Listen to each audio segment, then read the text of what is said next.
All right, what is up, hustle buddies? If you can hear me, let me know in the comment section. But yeah, I'm just gonna jump right into it. So I've seen a lot recently on our Facebook group.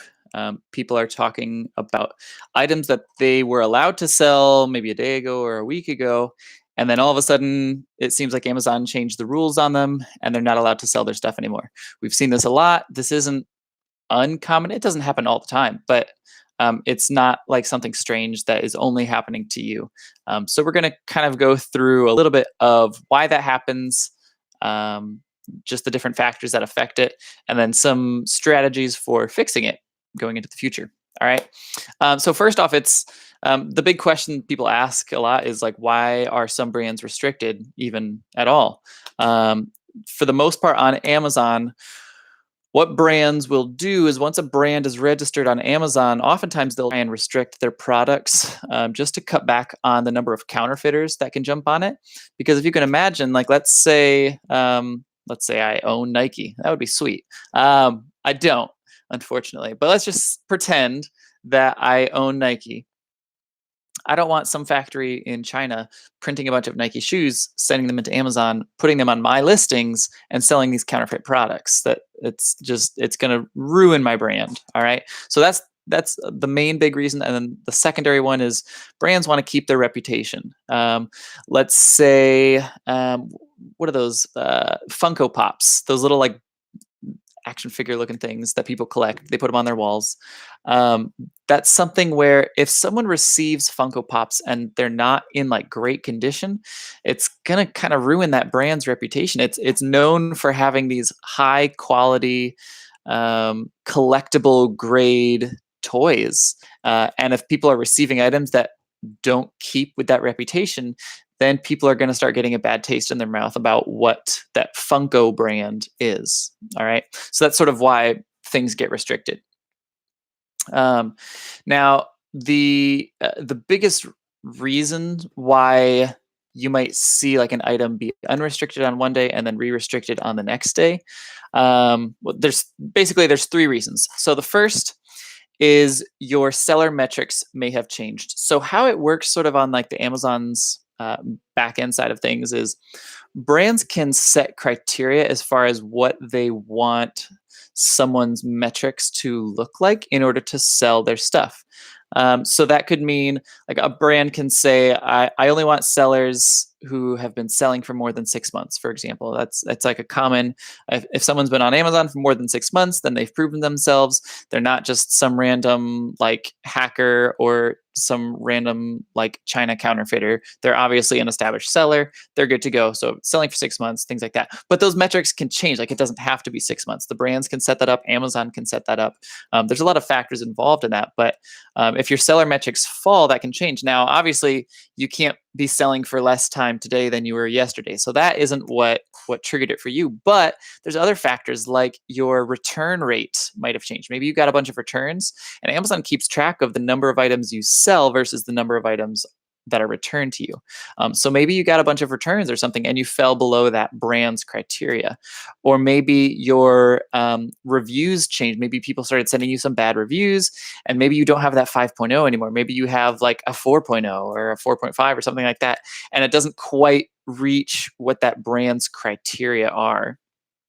All right. So there's lots of different seller metrics, or even the amount that people review your item. So this is sort of, it's a strange metric, but Amazon keeps track of the rate at which you receive reviews. So if, say, I sell 1,000 items but only get one review, I'm not going to look as good as the seller who sells 100 items but gets a review. All right. So they keep track of how many people actually review your things. Yeah, so that's a really big metric. There are some ways specifically to fix that I'm going to talk about later on in the video. But yeah, if you guys have questions about this or you have specific examples, feel free to shoot them over in the comment section. This is a live video, so I sort of have, like, I've got my stuff that I'm going through, but I want to hear your guys' issues and hear your guys' questions. So let me know that. All right, so yeah, so the first big reason why things change is your seller metrics fell. The second one that I'll see a lot, arguably, it might even be more common than that first one, but a brand or a category might have changed. So let's say, for example, you are a brand new seller and you see a pair of Nike socks that you're allowed to sell. And you're like, wow, that's crazy. I didn't think I could sell Nike, but I can sell this listing. That's awesome. Let me list them up. And maybe you didn't notice, but those Nike socks, it like the brand might have said like Socks Nike or something like that. And that was the official brand name. Well, that's not registered. Or maybe they misspelled it. Maybe it was like capital N, lowercase L, KY or KE. Like, so it's like Nike, but it's actually spelled Nolke. All right. So their system wouldn't catch things like that. So people will create listings oftentimes to get around some restrictions. And maybe you unknowingly listed an item on an incorrect listing. All right. Or other things that we'll see is maybe that pair of Nike socks was listed under like the toy or the grocery category, for example. And you're not like, you're allowed to sell grocery, but you're not allowed to sell these Nike socks or whatever the category may be. Toys is probably a better example. Maybe something is listed under toy, like you have a board game that's listed under books instead of under toys. And then when it's fixed, you're allowed to sell books, but you're not allowed to sell toys as a beginner. And so once it's actually flipped over to toys, well, now you're restricted in it and you can't sell it anymore. All right. Yeah, I mean, this person just said in chat, I was ungated in Hasbro, so I sent the game in. 2 weeks later, they went into stranded because you're gated in the subcategory toy. Yeah, a lot of items will be gated for multiple reasons. So even if you're unrestricted in one thing, make sure you're double checking that you don't have to apply for other things. For example, if you had a toy that was Lego and that Lego happened to be Star Wars Lego, well, Star Wars is owned by Disney. So if you went in to sell that item, you would have to apply for Lego. Then you would have to go back in and apply for Star Wars. Then you'd have to go back in and apply for Disney. Then you'd have to go back in and apply for the toy.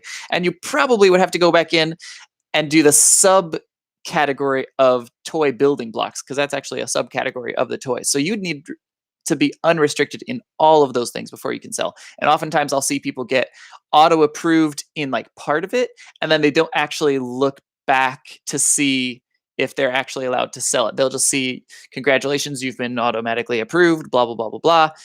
And they didn't go back in to see if there were other restrictions involved. So yeah, we've seen that a lot, Cambria. That was a great comment. All right. So again, the big reasons: the brand or category might have changed, your seller metrics might have fallen, and the third reason is maybe that brand changed their minimum requirements. We'll see that a lot especially during Q4. Maybe a brand outside of Q4 said, you know what, like we just want people to get our stuff. We're okay with sellers that have been selling for 3 months. They're allowed to sell our stuff. But then Christmas comes and they're like, there's a lot of extra stuff going around. People are doing shady things around Christmas time. We want our customers to have the best possible experience. We're going to change our requirements from 3 months to 6 months. All right. So things like that. Or they're going to change the requirements for like, we're okay with people who have 4.9 rating to, well, now it has to be a 5.0 type thing. So brands can change the requirements, and Amazon can change the requirements as well. All right. So those are sort of some of the reasons why things change. And I'll get to your guys' comments sort of once I'm done with all this. But yeah, again, if you guys have comments, feel free to drop them in the comment section. All right. So now I want to get into how to fix these issues. Some of these issues are in your control. Some of them are partially in your control, like you can ask about them, and some of them are completely out of your control. For example, you can't change what that brand wants your metrics to be. If the brand says, we want you to be selling for 6 months, unless you are Doctor Who, you can't travel in time. And so you're going to be unrestricted, or you're going to be restricted in that until the 6 month mark. And there's no way for you to find out what those elements are. It's not like some secret thing that you can dig through. It's just it's not information that is findable on your end of things.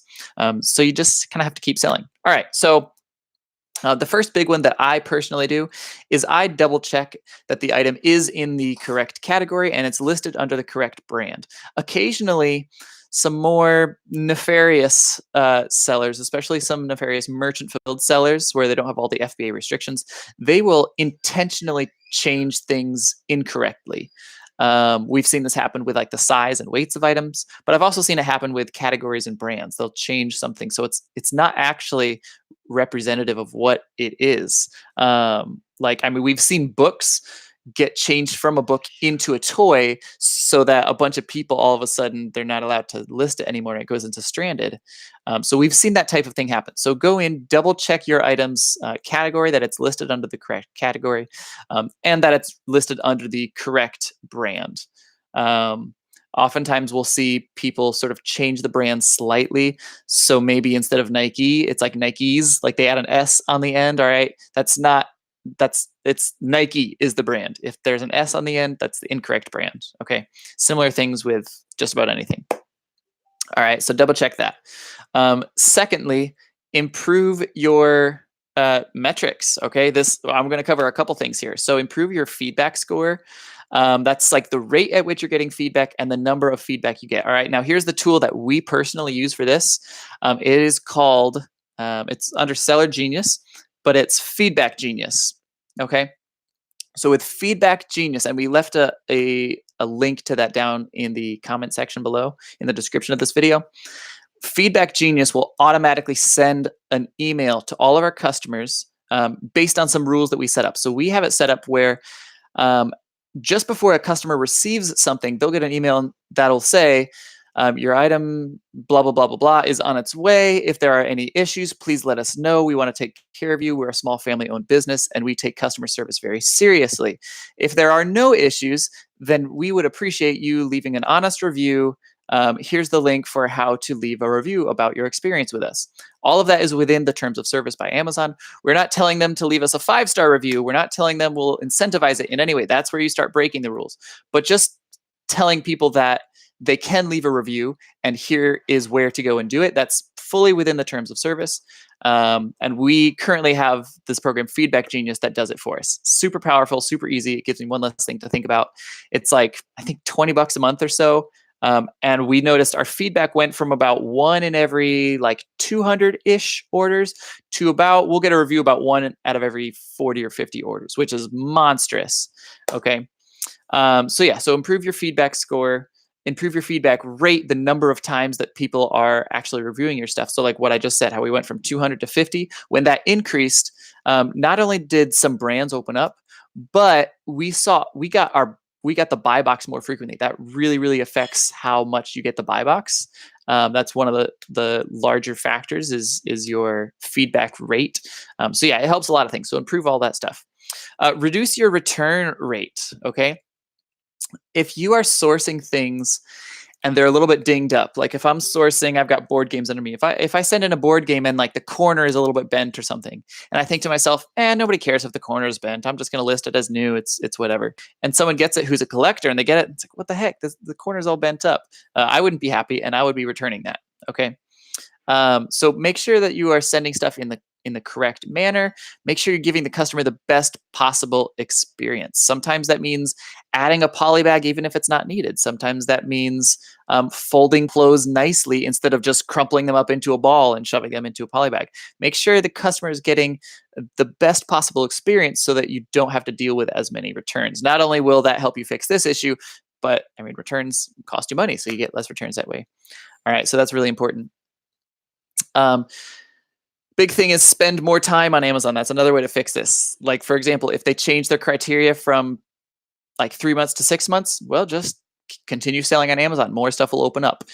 There's not an exact number, but usually once people have been selling roughly 6 months and once their sales are multiple thousands per month on a regular basis, you'll sort of see this like floodgate open up where nearly like 90% of the stuff that you apply for just automatically approves you. You don't need to send in any invoices. It's just bing, bang, boom. You're good to go because you've been with Amazon for a while. You've proven yourself. You're fine.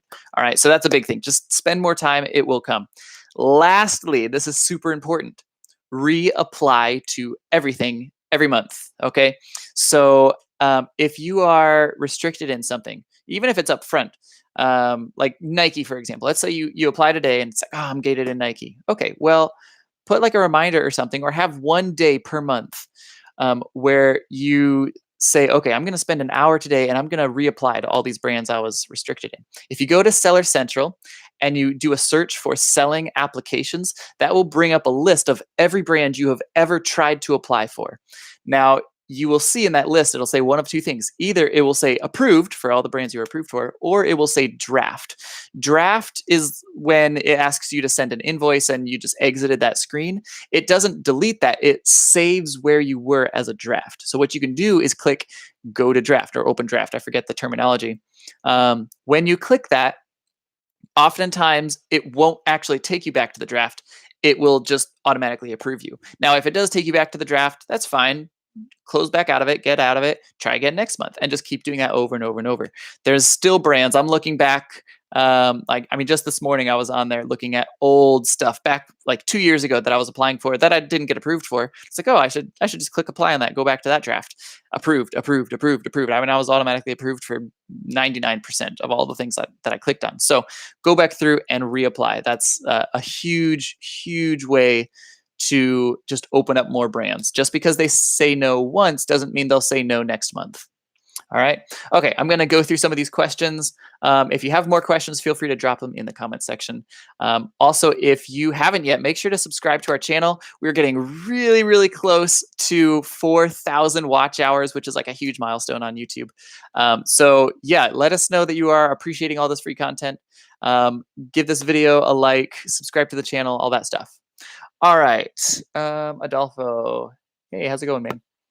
You're not the Adolfo that's in Florida, are you? That I always run into at stores? There's an Adolfo here in the Orlando area that I see a lot at some of my stores. That'd be super cool if you were. Sandy, I terminated because he was anyway. Emails to customers. Yeah, there are some changes going on, Sandy, about that. I'm talking to Feedback Genius currently about how they're going to shift in the future. There may be some shifts. For now, it's what I use, but yeah, there were recently, like a week ago or so, there were some shifts. I'm not really sure. Stuff hasn't quite landed yet. There's a lot of stuff that's still up in the air, Sandy. So I'm sort of waiting until the cards fall before advising one way or the other. For now, I mean, I use it and I'm still getting stuff. So Katie, this may be off topic, but if I'm gated in a category or brand and they're asking for an invoice, will that ever change? Yes, Katie. So that's what I went through at the very end. Yes, that will change. If they ask for an invoice, you can just exit that screen and then next month, go back in and try that again. And then the next month, and then the next month, and the next month. And eventually, nearly everything will eventually open up if you sell for long enough. Diva, after my first 3 or 4 sales, I started to get ungated in a few things. Not sure what I can sell in those categories, however. Yeah, yep. You'll see the more you sell, the more stuff opens up. David, hey Nate, I'm currently doing FBM with books. What's the best way to mail a single book? Bubble mailer. Yeah, I'd say bubble mailer. I don't do any FBM with books. I just don't have time for it. But from what I know, bubble mailers are the way to go. All right. Sandy says, yeah, they're working with Feedback Genius. Yeah, so I'm emailing back and forth with Feedback Genius right now. I'm sort of seeing where the cards fall. For now, you should be all right. If that changes, I will definitely go back in and edit this video or take this video down and do a whole new video about how to increase your seller metrics. So awesome. Thanks for watching our live video, guys. We really appreciate you guys. If you are watching this and you're not familiar or you haven't joined yet, we have a huge Facebook community. It's completely free, full of other amazing sellers. Everyone's in there. It's a positive and uplifting environment. That's really how we set ourselves apart in the Facebook realm. There's a lot of Amazon groups out there, but most of them have a lot of buttholes in them. And there's enough of that on the internet already. So we really wanted to have sort of a positive environment. So if you haven't yet, check out our Facebook group. It's facebook.com/groups/hustlebuddies. There's a link to that down in the description as well. So yeah, we appreciate you guys watching. Take care. Hustle on, guys.